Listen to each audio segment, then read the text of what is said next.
I am loving Deathloop. Hello, and welcome to the first in what I will tentatively call a series called I blank blank. The second blank will be the name of a game, and the first blank will be the name of emotion that describes how I'm feeling. It could be some kind of verb or adjective descriptor. So the title for this video, for example, will be I'm loving Deathloop. Other types could be I'm trying Deathloop, I'm hating Deathloop, I'm enjoying Deathloop, I'm conflicted on Deathloop, I'm bored of, I'm confused by, or anything else that fits. These videos are intended to be short, about 10 to 20 minutes. But this one's going to be quite a bit longer for a few reasons. The first one is that I want to explain why I'm doing this. Doing content creation is something I've been doing for a long time, and one thing I always struggled with was that desire to just record everything. Like any game I was interested in, any game that I thought would be fun, I wanted to do a let's play. I wanted to get it on film. And that stemmed from the reason I started doing let's play stuff in the first place. Was me and my late wife would be playing a game, have some funny back and forth, and be like, oh, we wish we got that on film. That'd be cool. So we decided to do it, and it went well, I'd say. Lots of great moments, a lot of great memories caught on camera. But one problem that arose was that desire to just film every game, lest the funny be lost. A problem that I've carried for a long time. And there's only so much time in a day. There's really just not enough time to film or stream every game you play and play every game you want to play. It just doesn't work that way. There's tons of games that I haven't played yet for that very reason, because I keep thinking, oh no, I'm gonna record that. I want to record that. And that's just an issue. But lately I've kind of become a little bit more lax on that. I kind of stopped caring. I even briefly decided to stop doing any content creation at all. But as much as I hate that gotta stream, gotta record everything mentality, I also hate the idea of just never doing this stuff again. So I plan to only really do full playthroughs of like horror games that like I think will really benefit from a full playthrough. And also, once I get a good computer up and running, those cozy game streams that I planned out with like audiobooks and stuff in the background. But in the interim, I have decided to bridge that gap, and I kind of think I may have had an idea like this before, and I may have even gave it a try. I can't quite recall. But whatever. And the idea is if I'm playing something and it's hooked me enough that I want to talk about it, I'll because either I'm enjoying it or I'm not enjoying it, I'll just fire the game up, start recording, and just play a bit and talk a bit. My plan with this is that it's not going to be like first impressions, because I'll be a little ways into the game before like I start thinking like that. But it also isn't going to be like, straight up reviews, like going in depth or anything. Kind of something in between. Now, even though this is the first time I'm doing this, I'm kind of already breaking my rule, because I've actually already beaten this game. But I really, really fucking liked it, and I want to talk about it. I wanted to play this for a long time, but it was next gen, so I had to wait until I had a next gen console. But before I start, I think we need to address the elephant in the room. Something tragic occurred while I was playing this game. Arkane Studios, the masterminds behind Prey, Dishonored, Dark Messiah of Might and Magic, Arx Fatalis, you name it, was shut down. Yeah.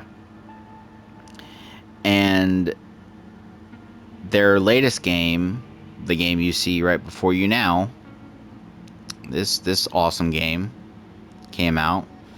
and the studio was shut down. Just fucking closed.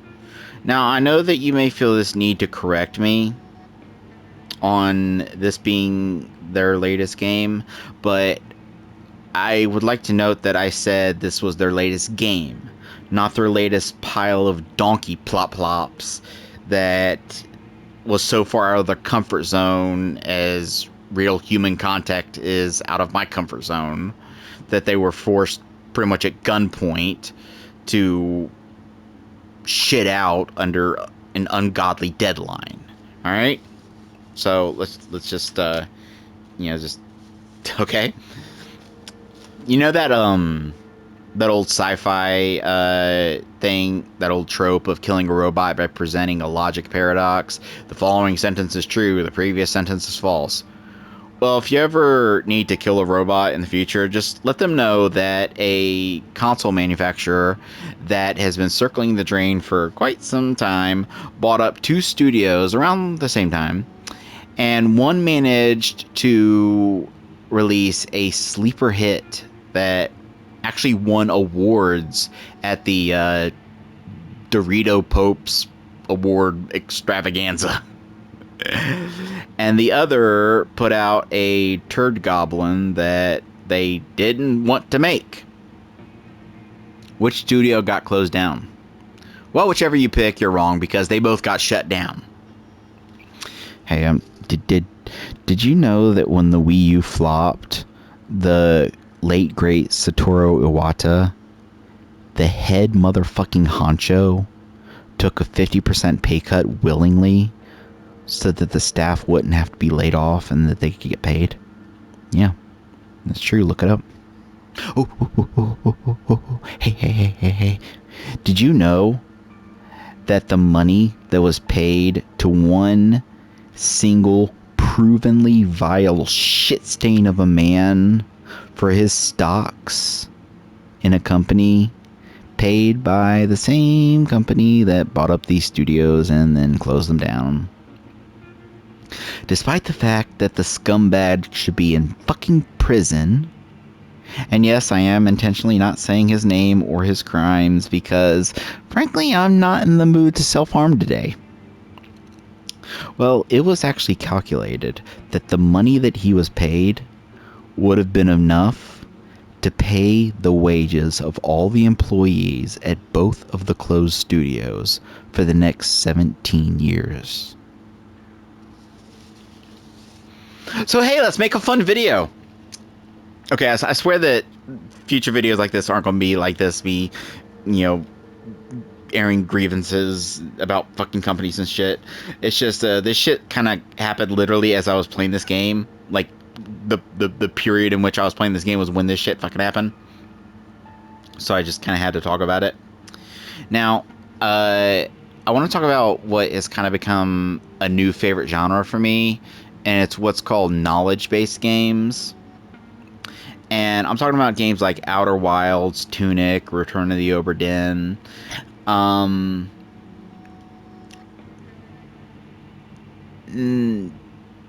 Those, to different extents, that term can be applied, but especially to Outer Wilds. In Outer Wilds, there's no upgrades, no key cards, no levels, no set pieces, no mandatory story sequences. The only thing that levels up in that game is you. Your understanding of the world and how it works and why it works and the story and what's going on. And though it could take a lot of time to gather that knowledge, I think my initial playthrough took like 30 hours, but then again I was kind of fucking around during a lot of that and doing kind of stupid shit. You want an example? I can give you an example. I can give you an example. Did you know that there's a room on a planet with a sort of mini maze? And by mini maze, I mean like 2 turns. And the room is filled to the brim with these spiky things that'll kill you if you touch them like 2 or 3 times and don't go back to your ship to heal. Yeah. I managed, after many failed attempts and many deaths, to jetpack weave my way through that area. The jetpack in that game is not a precision instrument. We're talking about a game where parts of your fucking spaceship are made out of wood. All right? Okay. Hey, guess what? Did you know that that same planet is covered in sand that is slowly draining onto its twin planet in what I'm sure is an accurate thing that can happen in space? Look, the laws of physics are very loosey-goosey in that game. You can bitch about it, or you can just kind of roll with it and have fun in a solar system where every planet is within hiking distance of the sun. So it kind of turns out that what you're meant to do to navigate that room, the room that has more spikes than a Kaizo Mario hack, is by waiting for the sand to drain enough that about 2/3 is drained from the room, so about 1/3 of the room lower half still has sand, and then you just kind of walk through it. I don't know whether I should hang my head in shame at all the time I wasted trying to fit my fleshy peg into that spiky hole, or if I should like celebrate that I found a really weird and unique way to solve an otherwise simple puzzle. I tried to say problem and puzzle at the same time. Or should I just spend the rest of this video overthinking the really painful implications of the phrase "fit my fleshy peg into that spiky hole"? Anyway, in games like Outer Wilds, knowledge-based games, the only thing blocking your progress is the gaps in what you know. This can kind of be applied to pretty much any game on certain levels. You know that boss that gave you so much shit your first playthrough? Well, now you know all its tricks, and guess what? Now it's your turn to be my little bitch. That actually kind of sums up my second playthrough of Sekiro. Now, Deathloop isn't purely a knowledge-based game. There is upgrades, and there's door codes, and they're random for every save file, so you can't look them up or memorize them. But there is a lot to this game that leans hard into that knowledge-based zone. I think there's only a few doors that have codes that are necessary to progress the main story. There is one door that has a quest attached to it where you have to find some key phrases that you speak into a speaker. And even if you know what the phrases are, you can't like manually enter it. So you have to actually do the quest to have your character learn the phrases. And what's funny is if you click on it without knowing the phrases, he'll just say random stuff, and it's actually surprising how many different things. But anyway, there's enough here to kind of scratch the itch for my newfound favorite genre.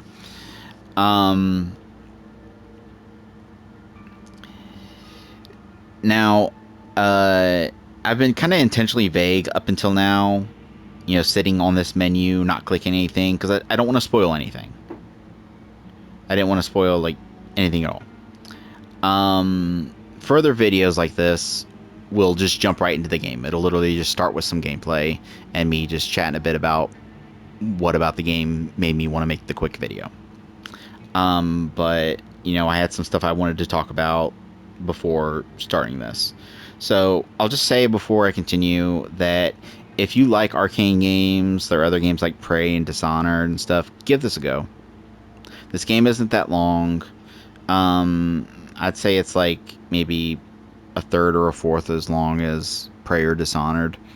And it's got some side content. Some of it has rewards. Some of it has really good rewards. Some of it has really shitty rewards. One of them is what I'm certain is a fucking troll by the developer, because it's one of the most complex, confusing puzzles I've ever seen in a game, and the reward is like the shittiest thing you could possibly think of. Yeah. And to explain why this reward is shit, I have to talk about the upgrade systems, which means spoilers start now. At least gameplay spoilers.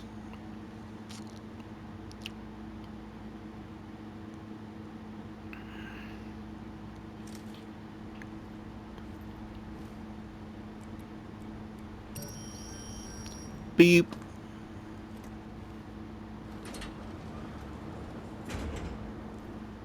Yeah, we're not doing that. We're turning around.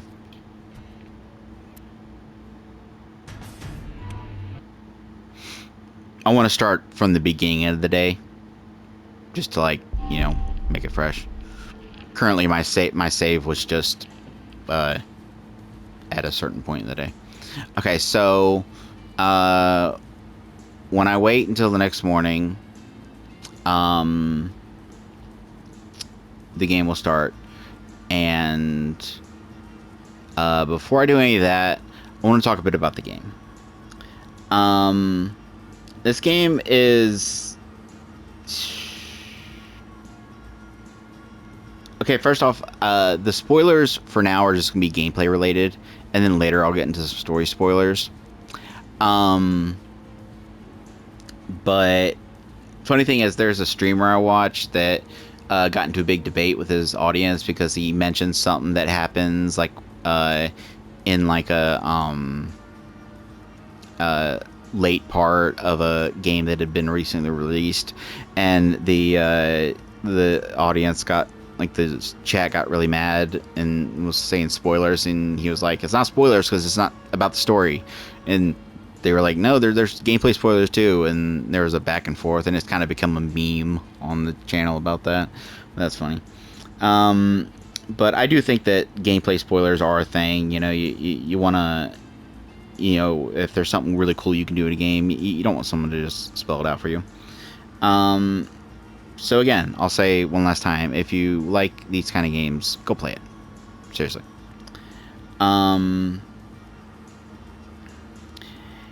This game can at first feel like a roguelike.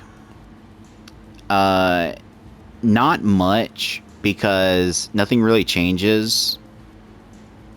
And I'll say now that this game is a time loop thing, and that I really don't think that's a spoiler because it's in the fucking name. Like, if you look at a game called Deathloop, I don't know what to tell you if you couldn't put two and two together. But when you loop back to the beginning of the day, like right now it's evening, and when you loop back to the beginning of the day, either by finishing the day or dying, you lose everything. And I mean everything. You start completely from scratch. And the reason I say there's, like, it feels a little roguelike-y is because you lose everything, but nothing else changes. Like, the enemy placements, the patrols, the layouts of the level, everything's the same. And I like that. I know some people would probably prefer it be randomized, but I like that because it means that the more you learn about the map, the more you can kind of, you know, weave in and out, and like, you know, I like the way it works. But what's cool about it is, at first it can be really difficult. There's actually only a handful of guns in this game. I'm gonna show you some of them. That's all the guns in the game. That's all the guns in the game. And that's even less because I have a few repeats. And what's even more interesting is there's only actually 3 types of guns. Pistol types that use small caliber, larger types that use large caliber, and then shotguns. Now, the exception to that is the Halps, which uses a battery, and the nail gun, which those two are unique in that there's only one type of them, and they use their own ammo type. And what's cool about it is these weapons, they can have different things on them. Like you see this Strelak, it's a shotgun that shoots two slugs at once. And I used that for a while, but I don't really like it that much because it goes through ammo way too fast. And then over here, I got another Strelak. And you can see that, like, different ones have, like, different models, which I think is cool. Although I do kind of wish that you could, like, apply the model and paint job from one to another.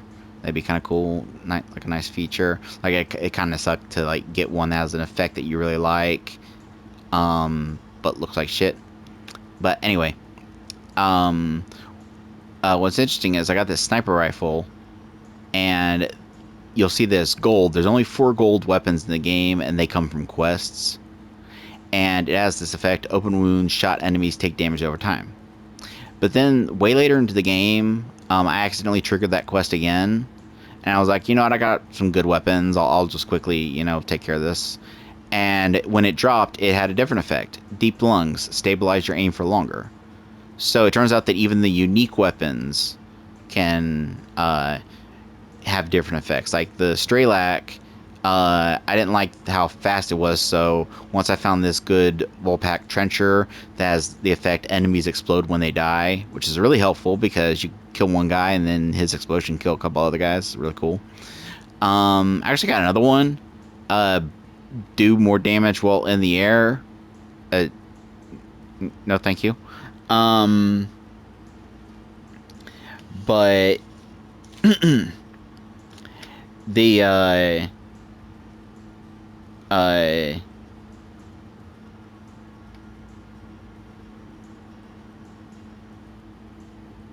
sorry, my brain farted.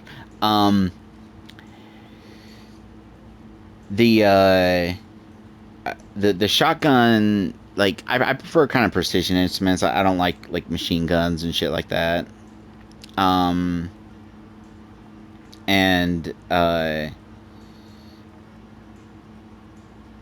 like something like this, do more damage while in the air. Like, who's going around this game bunny hopping? The game isn't even really that hard. Which you know, there's like some accessibility options. Like one-shot kills and stuff, and like aim assist, all that kind of shit. There's this cool thing called loop stress, where the better you're doing at the game, the harder it gets, but also the better the enemy drop, like the enemies get stronger, but like they drop better loot. And as much as I hate dynamic difficulty, I actually like it when it's done in a situation where it like can be actually modified and is, you know, not you know, just something that you can't fucking change. So one big question I might have is, if everything resets when you die, how the fuck do I have all this shit?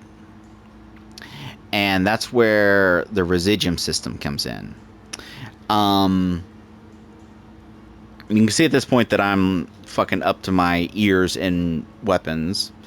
And you start out with really shitty weapons, and the weapons you can find that start out really shitty, the weapons enemies drop are really shitty. They can even jam in the middle of combat, which sucks. And then you can find better weapons. Like, I found this little guy, this Tribunal, that has a suppressor. Yeah, this weapon is my baby. It's my baby. I like almost exclusively use this weapon. And before I found it, I was using this, the Spiker. Which, like I said, the interesting thing is that it uses nails. But the thing, it's also silent, but the thing is, it's a lot less accurate, so you have to be much closer, and it's got a problem of it needs to charge up. Like you need to like charge up the shot. It only takes like a second and a half to charge it up, but still. So finding that is really nice. And actually I find myself wondering if it'd be possible to find, since I know that you can find gold weapons with different effects, I wonder if it'd be possible to find a sniper rifle that has a silencer on it. That'd be insane. But there's also trinkets, and there's two types of trinkets. There's character trinkets that can equip to you. You have 4 slots, and then there's trinkets you can equip to the weapons. And what happens is, as you're playing, you can collect residuum, and there's a few different ways to get it. One way is if there's a weapon you found or a trinket you found that you don't really want, you can sacrifice it and get some residuum that way. And there's other ways in the game to get it. And if you have enough, you can do what's called infusing a weapon. And when you infuse a weapon, it's in your arsenal permanently. And so it's really kind of cool that you go from this seamless transition between scrounging for weapons, and I think I forgot to mention that although the weapons that drop from enemies are random, there's a few weapons throughout the levels that are kind of set in stone that will always be there and will always have the same effect. So early on, if you do manage to find a good weapon, even before you can infuse, you can try to beeline and try to get to that weapon. And one complaint I would have is that the unlocking the ability to infuse kind of came a little early for my liking. I think it was after like 2 hours gameplay. But that said, the game is a little open-ended. There is some hand-holding, and maybe there might have been like a quest line or something that kind of pushed me towards that, but I don't really remember anything like that. I just remember like exploring an area. And in fact, I remember I was like kind of jumping along roofs and stuff, and I found my way into this area that ended up being the building that has the quest that lets you learn how to infuse.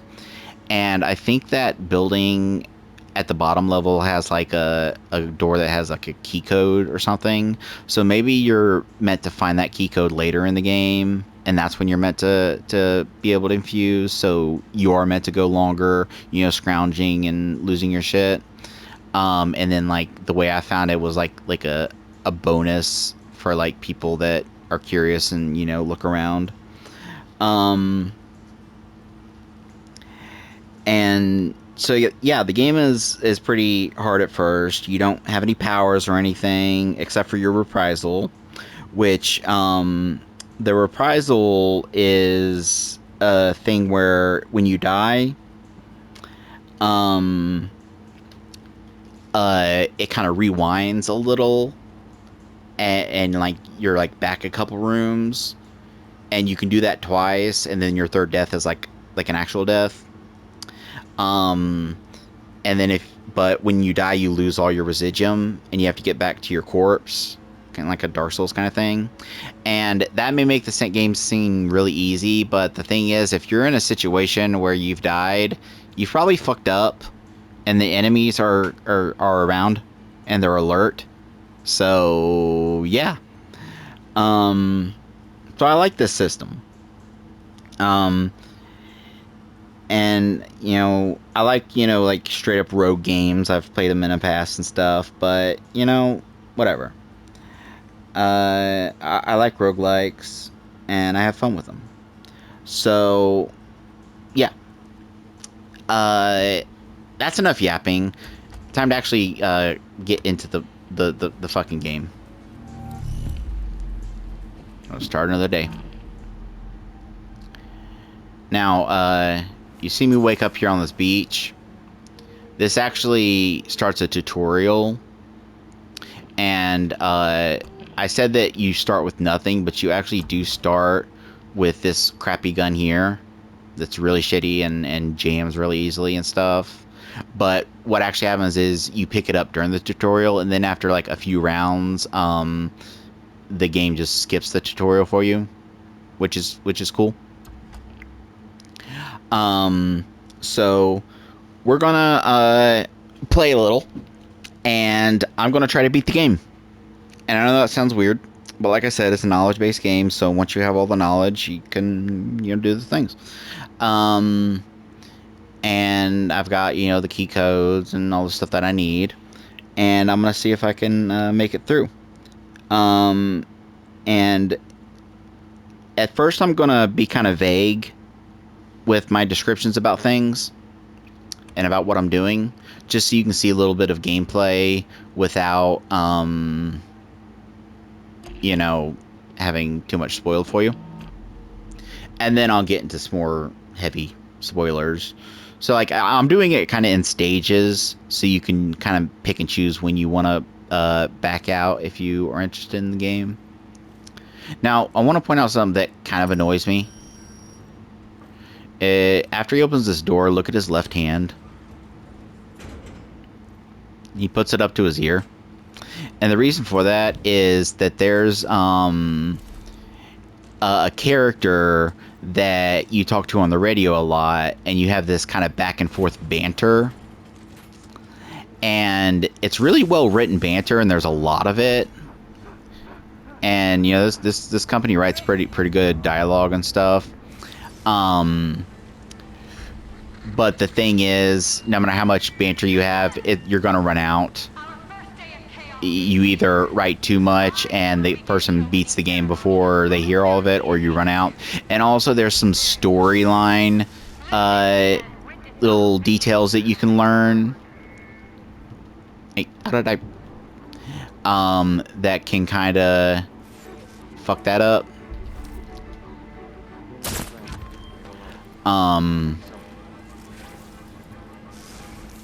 Like basically, like there's some lines of banter that after you've learned certain story elements, it just wouldn't make sense for them to say certain things.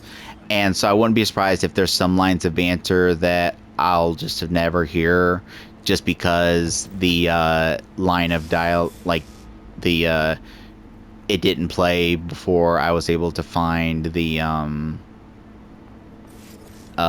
required, like the piece of whatever that would have,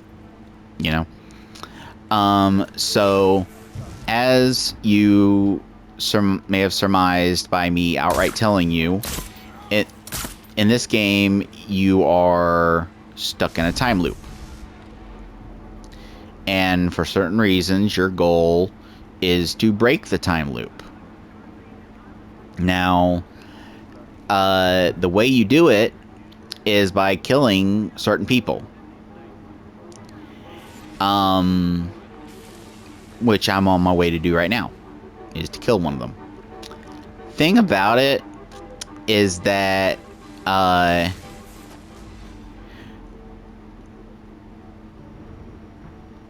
you see, I made it in pretty easily, but what's fun about this game is that there's like different layers to it, and that first actually making it to one of the people to kill them is difficult, because like I said, you don't have any powers. It's actually the people you kill, like the named targets, that you can get the powers from.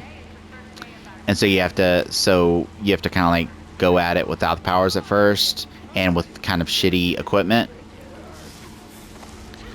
So like the first time I tried to kill this person, I didn't have the code to that door. I had to fight my way through all of this shit. So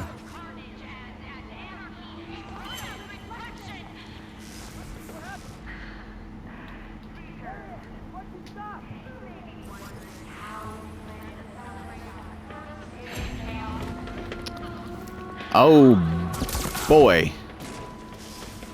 Okay. I was not expecting that to happen so quickly. I was planning on talking about it. But Juliana is on the hunt. Remember I said that there's someone that I talk to throughout the game on the radio?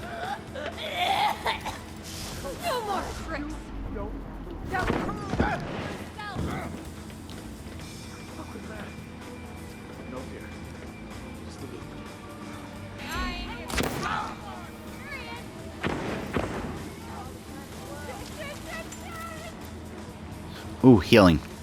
Gimme. No, no, no. No, no, no. No, no, you die. And give me healing. No, no, no. No, no, no. No, no, no. You die. You die. And you give me healing. There we go. You're probably wondering why I didn't just walk straight up to this bitch and fucking cap her. There is a reason for that.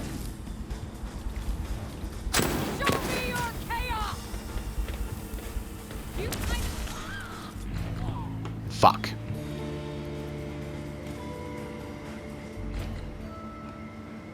Okay, never mind. What it is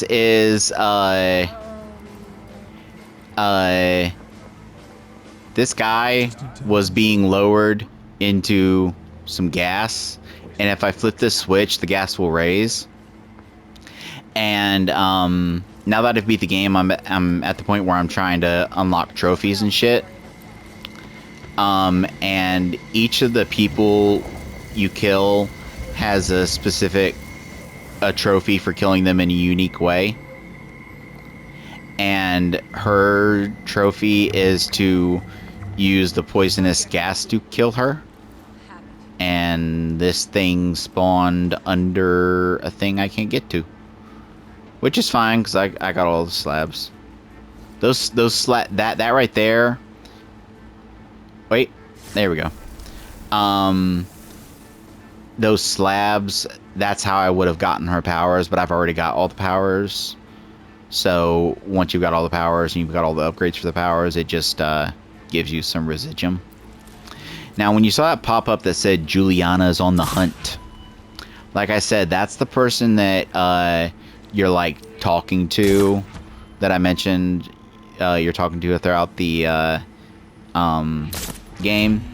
And the thing is, she knows what you're doing. She knows that you're trying to kill these people and break this time loop. And she don't want you to do that. She's kind of feeling a big old no-no on that. So at different points, she can just pop up in your world and fuck your shit up. But what's most interesting about it is she can actually be controlled by another player.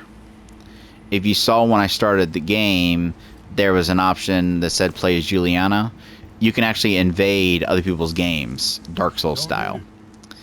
And I'm currently in single player mode, so the Juliana that invaded me is just an AI controlled one, so it shouldn't be too hard.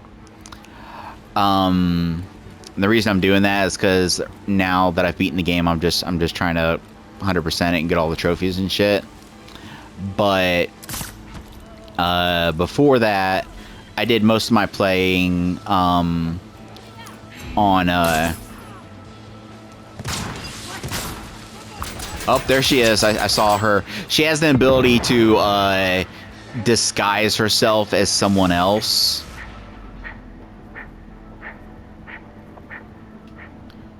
And she's using the invisibility.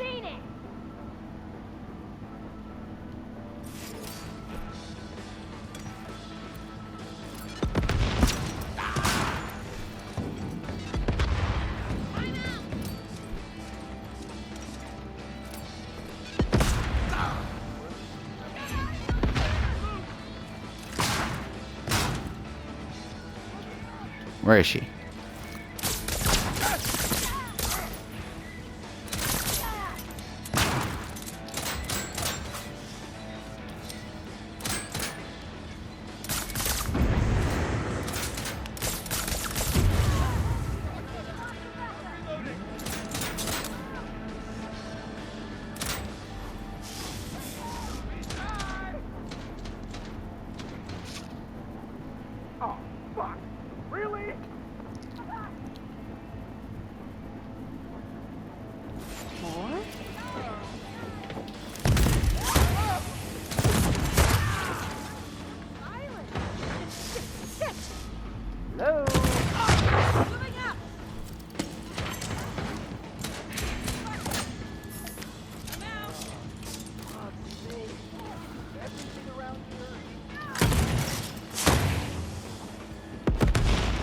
Where'd she run off to? Where'd she run off to? What the? Hear that? I saw you upstairs.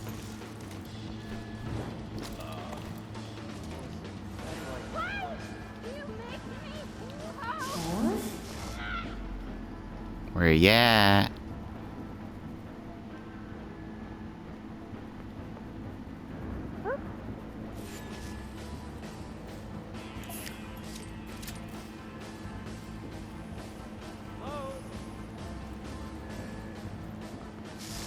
Oh, Juliana. Why you play so hard to get?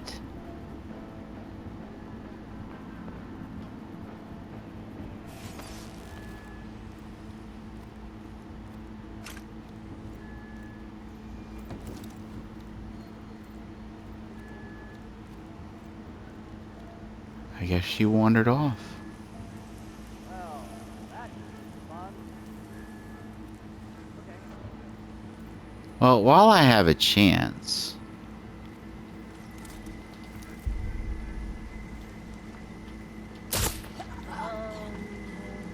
I need to sabotage some fireworks. Have a nice death, Frank.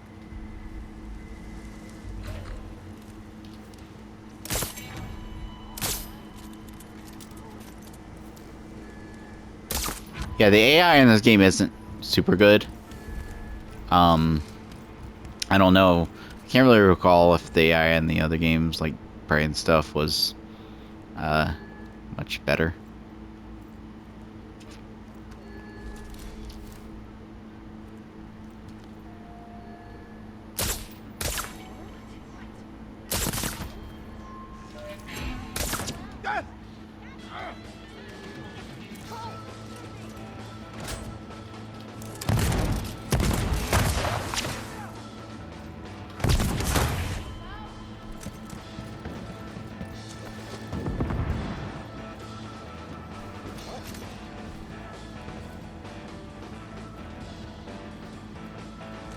Healy, healy, healy, healy.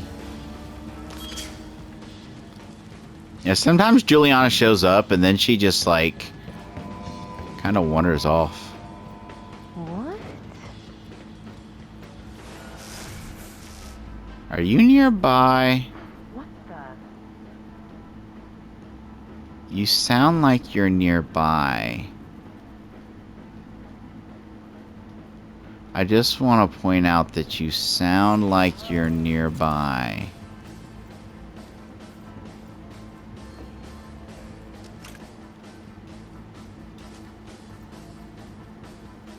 Like you're making them there nearby noises. Them come hither sounds.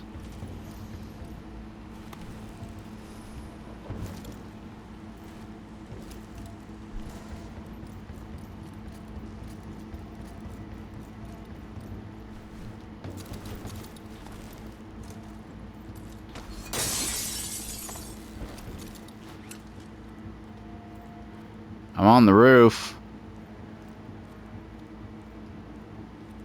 If you're anywhere, I can see you from the roof.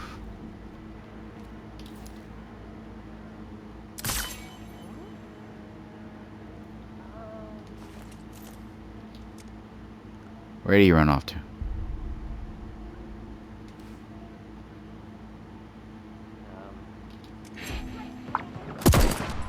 Pop.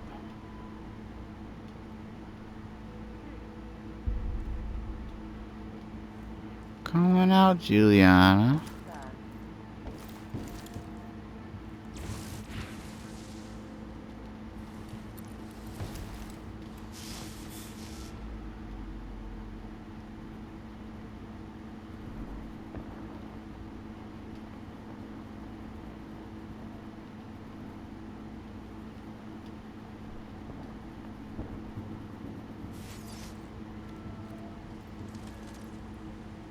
Fire warning shot.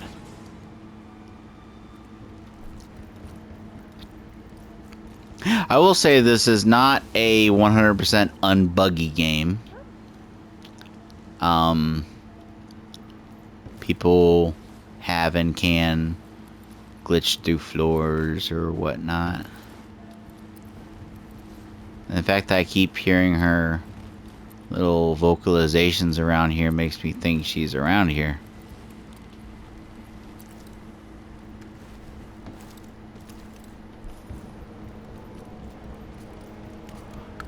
But that's fine. You know what? I'm gonna go over here and I'm gonna disable the jammer,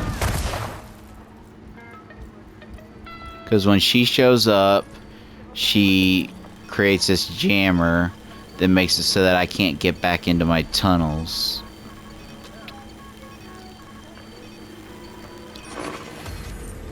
There we go. Now I can get back in my tunnels.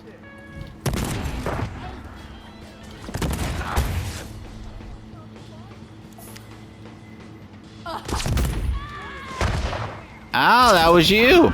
Ah! I was so surprised that because she, like I said, she can disguise herself as other people. I was so surprised that a rando turned out to be her that I just stared down at the body and some other actual rando finished me off. That's funny. That is funny. But yeah, when I played, was playing the like main playthrough, I did a lot of it online, and I had a couple invasions from actual peoples, and it was about 50-50, maybe a little bit more in my favor. And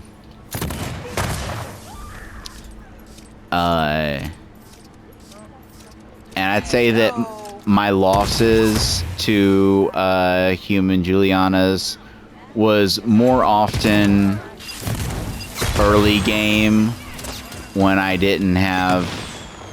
I'm going home.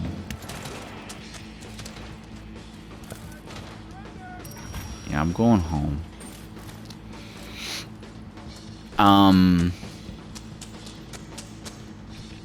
And then as I started, especially when I got my my splody shotgun, that definitely shreds them. But yeah, that's what an invasion looks like. Obviously, that one was computer controlled, and I like that when they invade, they come up and whoever wins, like, kind of the little. I like this. I think it's more entertaining when it's an actual person, but yeah. Oh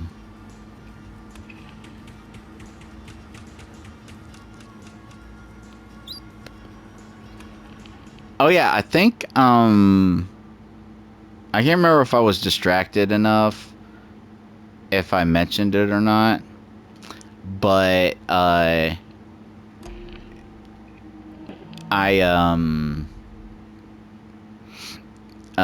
reason I was fucking around with Harriet so much is that there's a trophy tied to each of the visionaries, specifically about killing them in a unique way, and hers is killing her with poisonous gas. And so I was trying to get her. I was trying to use my Zippy Doo ability. Has a thing I can add to it that basically makes it so that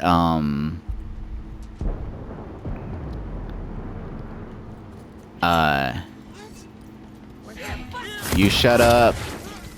You shut up. You shut up. You shut up. You heal. And then you shut up. And then I go invisible. And I hack turret.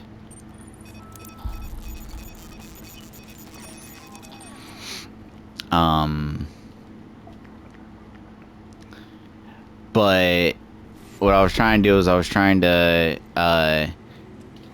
use the thing on my Zoom, that my teleport that lets me switch places with a person, and then I was trying to put her down to where I was.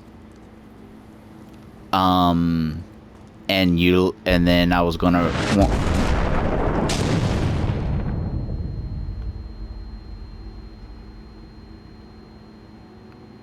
okay.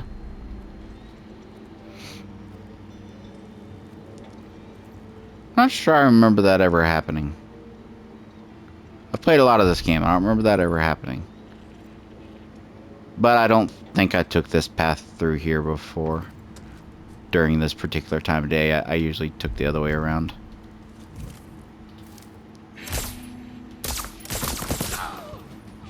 So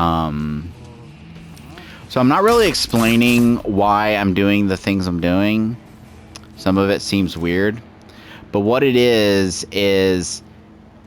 when you kill each visionary, you start to feel like, okay, I got this. And then you do the math, and you realize there's 4 locations, and there's 4 times of day.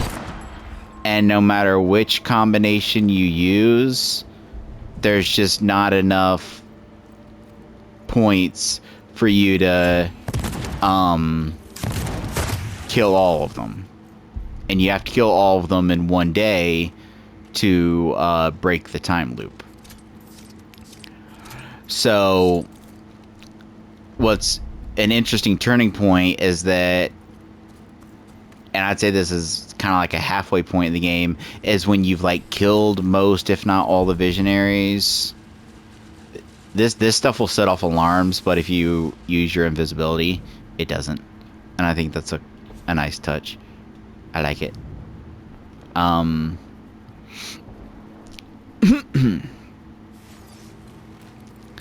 No,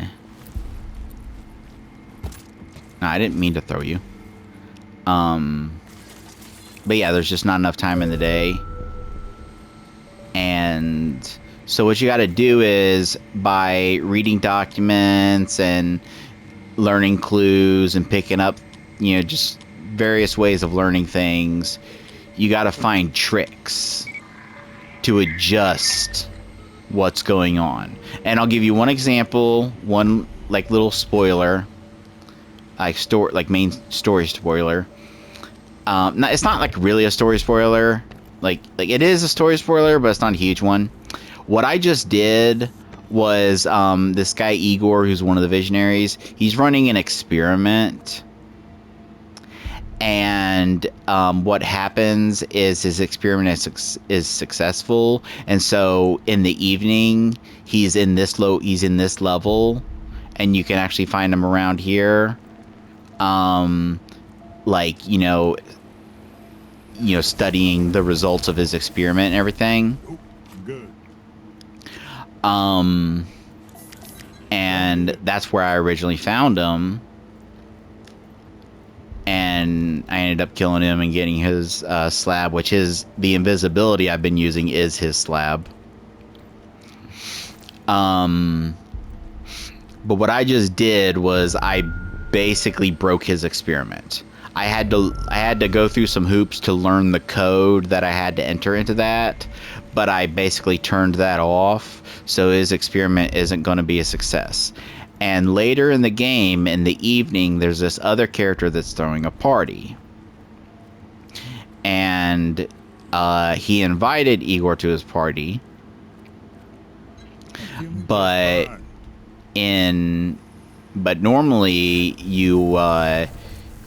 when you look at, like, there's a terminals you can find and notes you can find, you can find that he sent a message saying, sorry, I won't be able to make your party. My experiment was a huge success. Bye-bye. And so that fucks your plans up, because now in the evening you've got Igor here and Alexis at his party in another level. But by disrupting the experiment, he's like, well, shit. And then he decides to take the invite anyway and get drunk to drown his sorrows for his failed experiment. And there's a couple little things you have to do throughout the game to kind of change and tweak where someone's going to be at a certain time to basically create what's known as the golden loop, where everyone's in just the right place at just the right time.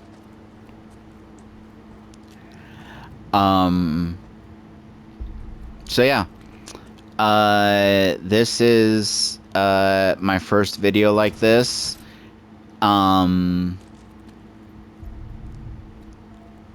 I know it was weird because I spent the first half in the main menu just talking, which how could you possibly be surprised by that at this point? At least this time I had valid reasons for it. And I'm gonna do this with different games that like I play and I enjoy, but I decided not to like stream or record. But then I want to like, you know, talk about it, show it off a little, suggest it, maybe warn against it, and let's jump through this and show what happens when yeah, turrets get turned on.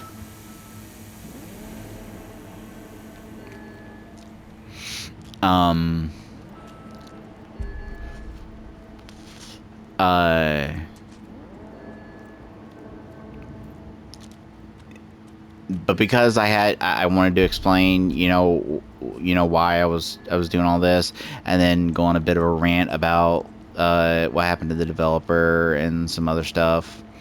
This ended up being, 60 minutes long, whereas my goal will be for videos like this to generally be a bit shorter, to just go over a bit of the game. Obviously, since I had already beaten this, I knew more about it, so there was more for me to go over. Which, like I said, I don't intend for these to be reviews. I tend for them to just be like what I've been playing kind of things. And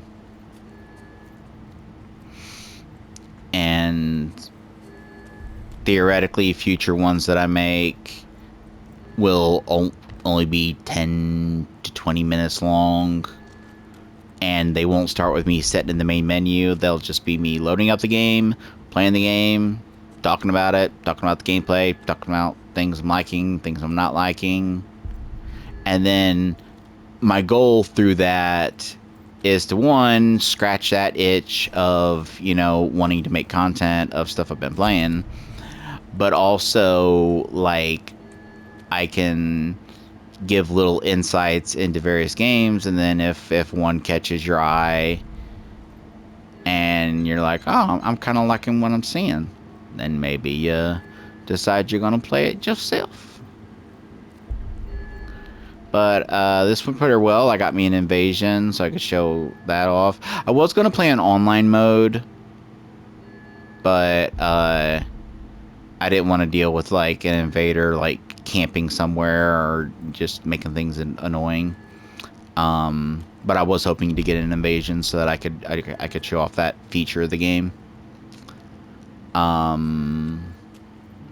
Yeah. That'll do it. Thanks for watching. Look forward to more of these. Preferably not as bloated. And bye-bye.